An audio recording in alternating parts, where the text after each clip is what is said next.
moyen de tenir sa parole et de ne jamais la donner, Napoléon. En effet, et le meilleur moyen de garder son argent, c'est de ne pas le dépenser, vous avez remarqué? Et de conserver ses collants, de ne jamais faire de vélo avec. Voilà, nous voici très avancés, n'est-ce pas? Moi, je me dis, s'il fallait à l'époque être doté de ce genre de degré de sagacité, de la mise en évidence des liens de cause à effet, pour en arriver aux exploits napoléoniens, avec des réflexions comme « plus je pédale moins fort, moins j'avance plus vite », notre état-major nous aurait déjà propulsé première puissance mondiale.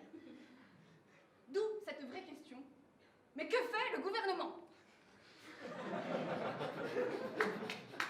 En cherchant un peu, ce ne sont pourtant pas les idées qui manquent à nos candidats pour rendre le monde meilleur. Ainsi, en 1848, un certain Muret promettait à son électorat une société sans travail, grâce à la multiplication infinie des machines.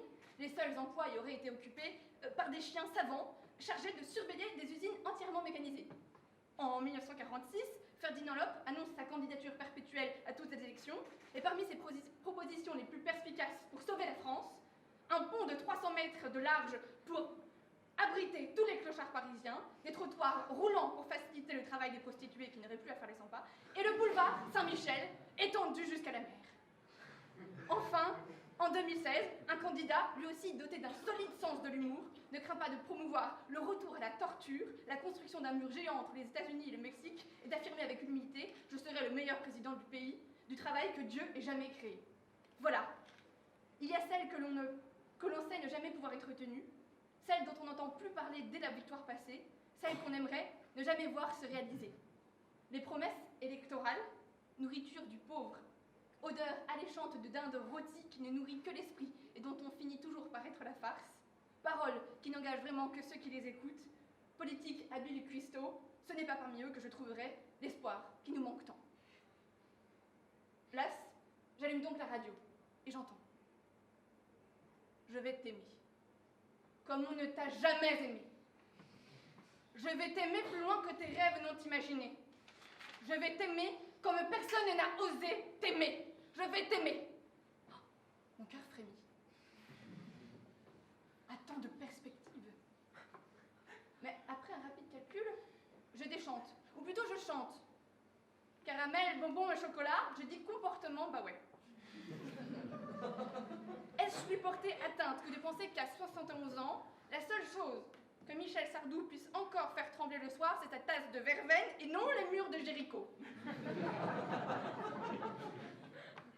Ah, des promesses, toujours des promesses, disait déjà ma mère. De plus en plus dépitée, me voici cuvant ma déception au bar, cherchant un homme qui tiendrait sa parole comme un foiseux sa bière, incesser son chapelet. Un camarade approche, me demande l'objet de mes mots. Je ne veux pas jouer les troubles fêtes, je lui dis de rejoindre ses amis. Il insiste et promet de me rendre par tous les moyens le sourire. Tapant le fond de ma première pinte, mais il n'en faut pas plus pour moi, perdu dans mes élucubrations, je lui dis alors, en fait, les fausses promesses sont comme des froids qui piquent déguisés en chaud doudou. Elles empruntent les atours sincères de l'engagement pour charmer les crédules. Bon, mon ami n'a pas fait de prépa littéraire, donc je lui explicite la référence nécessairement. En fait, je lui dis, peut-être connaissez-vous ce conte.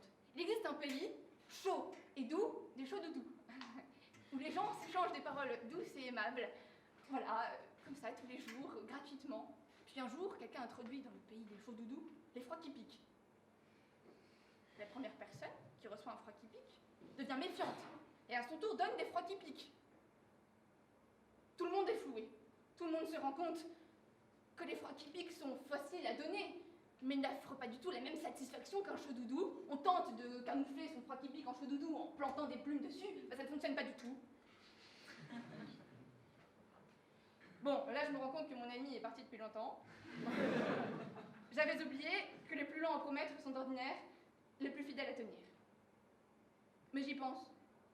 Peut-être est-ce à vous, en vous, jeune génération, que l'espoir se cache, tari comme un secret, tapis, oh, voilà, tari, j'espère pas encore.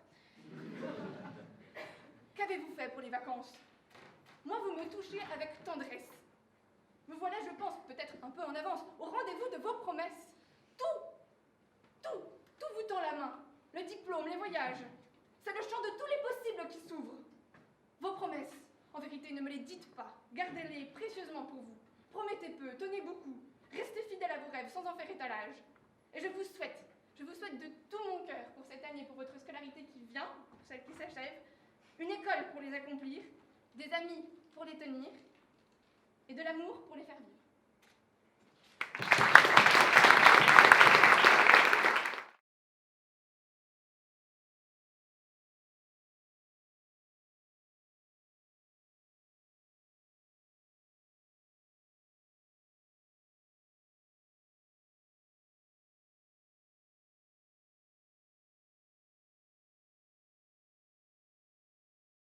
Au revoir.